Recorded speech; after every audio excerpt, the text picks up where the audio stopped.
بسم اللہ الرحمن الرحیم۔ السلام علیکم، میں ہوں آپ کا بھائی عباس حمدانی اور آپ دیکھ رہے ہیں جعفریات ٹی وی۔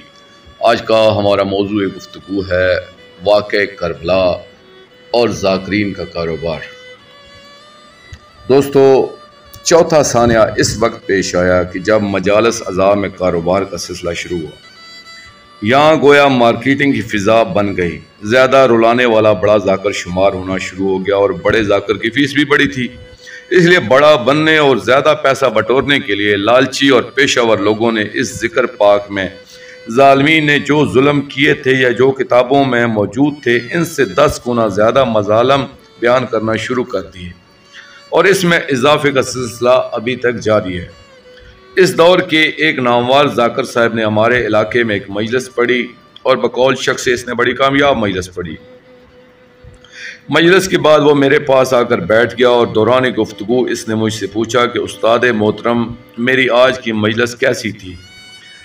میں نے جواب دیا کہ مجلس تو خوب تھی اور بڑا مصائب بھی ہوا کہ لوگ مجلس کے بعد بھی کافی دیر تک روتے رہے ہیں، مگر یہ بھی تو بتاؤ کہ تم نے یہ روایت کس کتاب سے پڑھی ہے،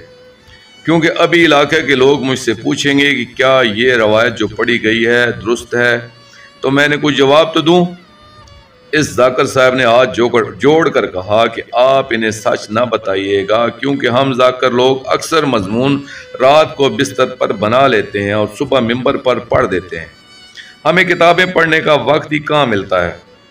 دوستو، ان باتوں کی وجہ سے مجالس اعضاء میں لاتعداد ایسی توہین امیز روایات بیان ہو رہی ہیں کہ جو ہمارے مذہب شیعہ کے مسلمات کے سراسر خلاف ہیں۔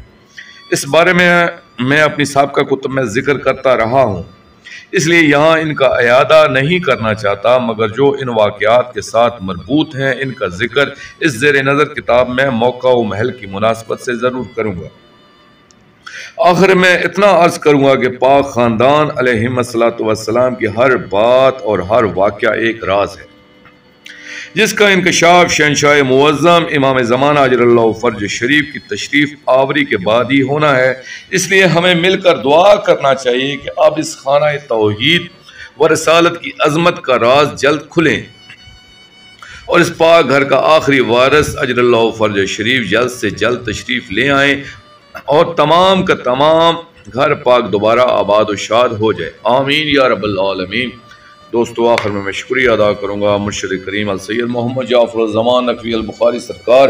دام ذلہ تعالیٰ کا۔ یہ مضمون میں نے ان کی کتاب مجالس المنتظرین علی روضۃ المظلومین جلد 4 سے پیش کیا ہے، اور آخر میں اپنے پاک شہنشاہ کی بارگاہ میں دعا کریں گے، اللہ جل یا ولی المظلومین، یا فوز العظیم، یا امان الخائفین، یا بلد الامین، اجر اللہ تعالی فرجک وصلوات اللہ علیکہ، یا رب محمد و آل محمد صلی اللہ محمد و آل محمد واجل فرج آل محمد صلی اللہ علیہ وآلہ وسلم۔